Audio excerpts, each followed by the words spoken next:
Hey guys, in today's micro lecture, we're going to talk about the sphygmomanometer. You may also know this as the blood pressure cuff.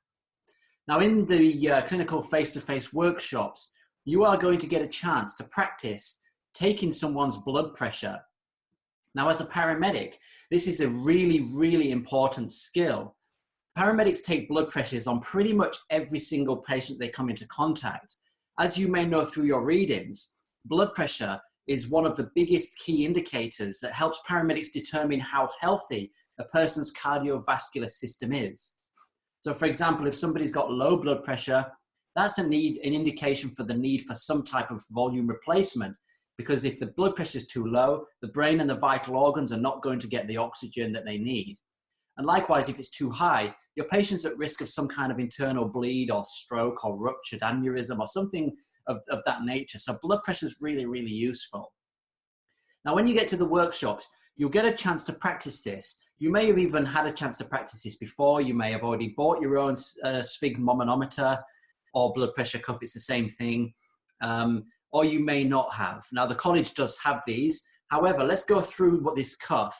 Now, there are different types of sphygmomanometer, different sizes for large adults, medium, small adults, and children as well. What you'll notice is you've got a cuff that goes around the arm, you've got the dial, you've got the valve, and that's pretty much it. You've also got a bit of fabric here that allows you to clip this dial to it when you're doing the blood pressure.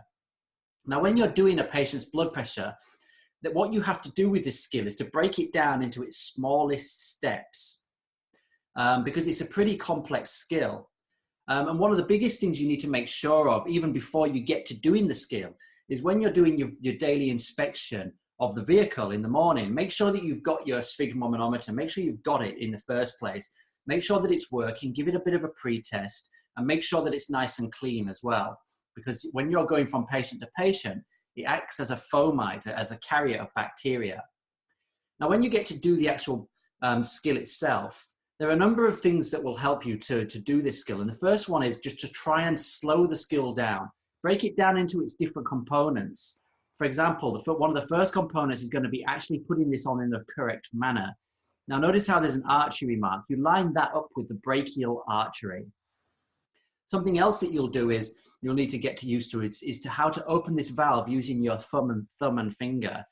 Because if you open it too fast, it won't let you it won't give you an accurate blood pressure reading. If you open it too slow, you're not going to be able to get a reading. So that's a bit of a snapshot of the sphygmomanometer in preparation for your workshop. I hope you found this useful. My name's Sam Willis, and I look forward to talking to you again shortly. Thanks, guys.